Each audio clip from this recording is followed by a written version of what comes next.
VLR.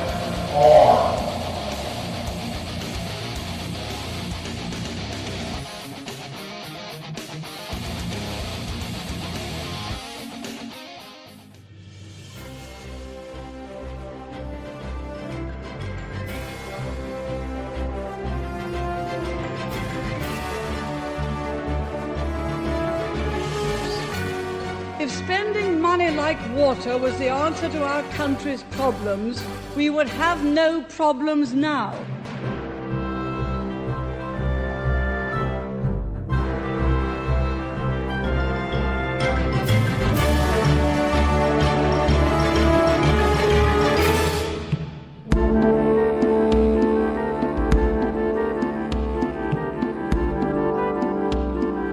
You're listening to the Modern Comment Show with your guest host, Amanda McAllister, here on Vigilant Liberty Radio.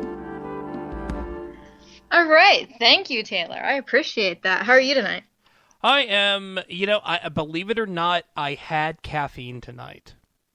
Really? Yeah, I do not drink caffeine. Back in April, I quit caffeine. I was having 6 Diet Dr. Peppers in one day. Whoa. Yeah, way too many. And decided that I was going to quit caffeine after I got food poisoning.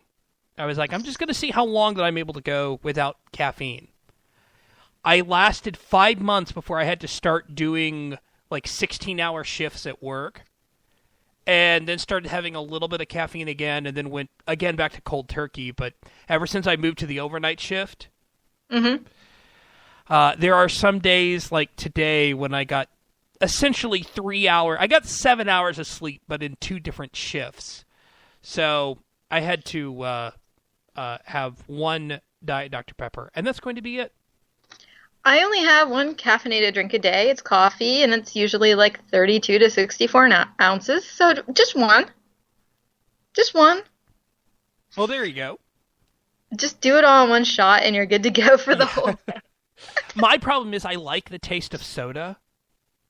Ah, okay. So that's the problem that I would run into.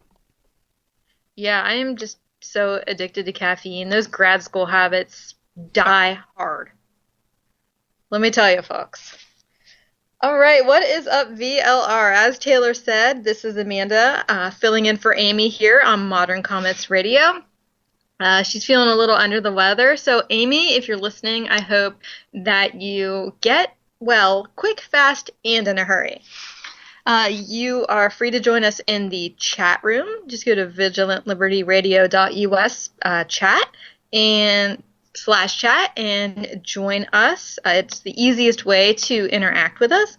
You may also interact with us via Twitter. My Twitter handle is @WriteInPlanning.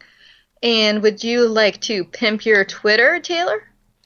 Yes, you can listen to me. You can listen to me at EYE Desert Blog. That's at EYE Desert Blog. That is my Twitter account.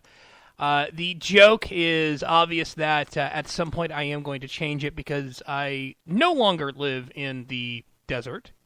So I need to fix that. I doubt I'll change it to iTexas Blog. I'll probably just change it to part of my name or something like that. Yeah, I've been thinking about changing mine too. Although I'm scared if I do that, everybody will be like, who's this random chick popping up in my timeline? Unfollow. Everybody just kind of gets to know you by your Twitter handle. Yes, that's very true.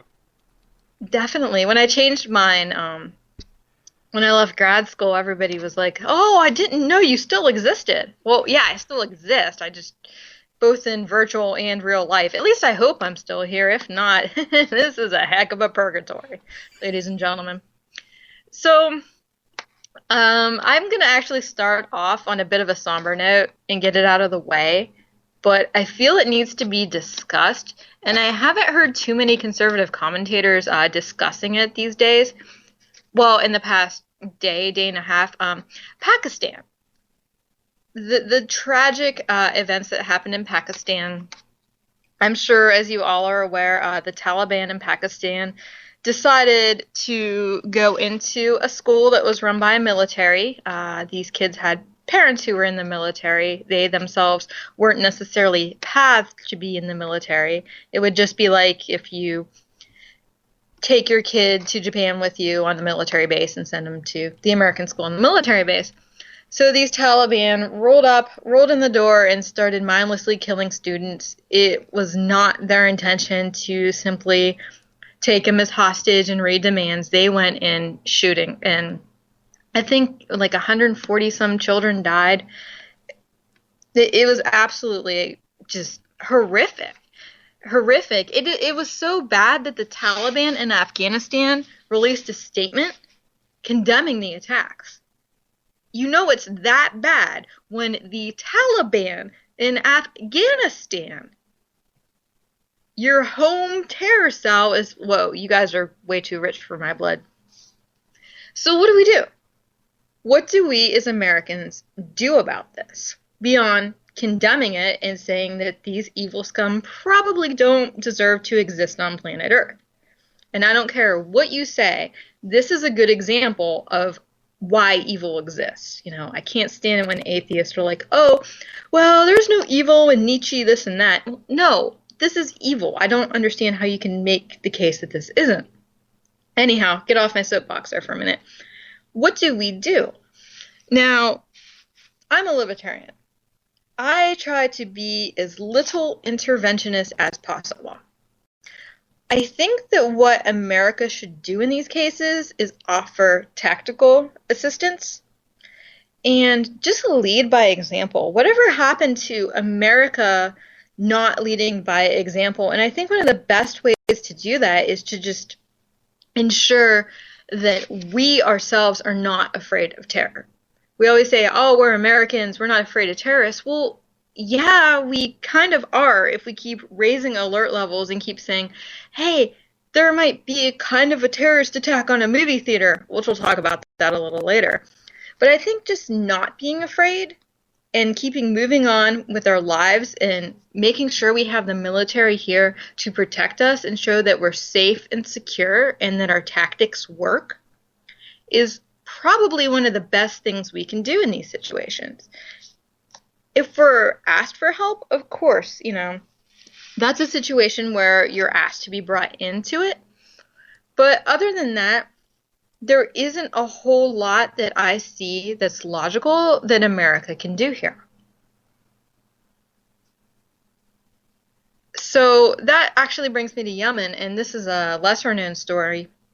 The same thing happened in Yemen. These two suicide bombers did not reach their target, so they pulled their car up beside a bus full of kids and blew themselves up. It's the same tactics, same terror, the same cowardice, and the best thing that we can do is just say, hey, Yemen, this is how we'd handle it, this is what we'd do, and these are our suggestions. If we ask your help, we'll consider it. If not, that's the best we can do. And I think that goes the same for securing the border. We have open borders, and we're talking, about all these terrorists are now waltzing in via Mexico. Well, yeah, of course they are. We don't have any strategy, any solution. We've got this blanket amnesty executive order, and we're expected to protect ourselves with these things? No. This is, again, a case where you do need the military. They're guarding us and to lead by example. So those are just some thoughts about it, and I know that there's a lot of people that say in these situations we need to go in guns a-blazing, and I definitely understand that. My knee-jerk reaction to the whole thing is, well, yeah, these scum need to be eliminated.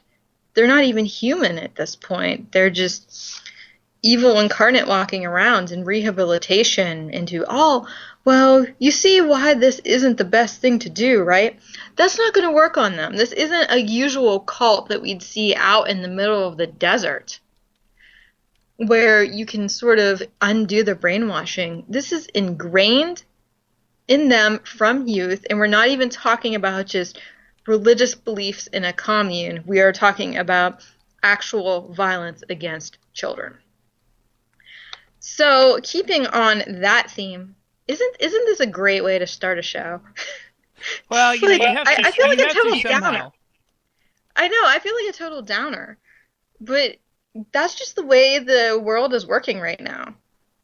I mean, it's I don't know what it is about this week in the news, but it just seems like it's one of those things where everything's happened bam, bam, bam, bam, bam, more so than usual. I mean, for those of us that are really involved in the news and read it almost 24/7, we need to have a chip implanted inside our mind so we can absorb more of the news. I don't know. Maybe it's just me. It just seems that this week has just been hellish ever since Sunday night with Sydney. And I guess that's where I need to go to next. How much of this did you watch, Taylor? Were you aware of it Sunday night? Were you watching it like I have the Sky News Roku app and I was watching it live as it unfolded? Were you in the same boat, or were you like watching CNN, or were you sleeping? Well, I worked the overnight shift, so it was funny. I tried to turn on CNN. I was actually, when all this was going on, I looked at Fox, CNN, MSNBC, and nobody was talking about it. So I'd watch bits and pieces of it, like from the Australian copy and stuff like that, and then I eventually fell asleep around 2:30, 3 o'clock in the morning because I was exhausted. But it was like, all right, let's wait and see what's going on. Let's wait and see what happens. And I texted a friend of mine who, while she lives in Vancouver, all of her family is in Australia because she's Australian. And they're in Western Australia, so they were safe, but it's a horrible situation what was going on there. To me, it seemed like everybody was incompetent. I'm sorry, but when the whole thing broke, we had individuals saying, oh, this could be a political dispute, even though in the window there's a big Arabic flag. And everybody kept trying to say, well, this isn't the flag of ISIS. No, it's the same flag that, yes, it's used in many Arabic countries and symbols, but it's the same saying. It's the same writing. Why would you put an Islamic phrase on a flag in a window and have that be some political message? I mean, what was the Prime Minister thinking? Furthermore, did you happen to see the police briefings that night? No, I didn't see any of the police briefings. The police kept saying things like, well, as of right now, he's acting rational. Acting rational? The dude just took at least 13 people hostage. What about that's rational? Are you going to invite them in for tea and talk about your differences? That's all he wanted? No. No, he's not acting rational.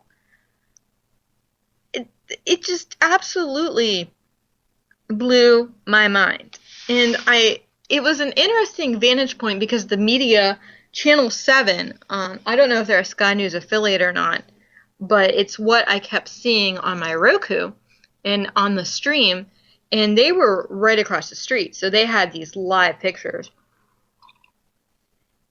And you could see people, just kind of standing around, taking selfies in front of it. Which was bizarre. Sort of. Right. Well, there was that football player, I think he played for Nebraska, that tried to take a selfie with a raccoon. Yeah, that happened. And things got a little out of control. But it's one of those situations where they even said on the briefing that they had traffic cops involved in the investigation. Traffic cops? Yeah, let me go downtown and get a meter man and take him to a hostage situation over on the east side. It's the same equivalent. I just can't even imagine what was going through their minds. And they didn't even go in there until they heard a gunshot go off, which was the gentleman who tried to take the gun when this terrorist was falling asleep. the gun went off, and that's when they decided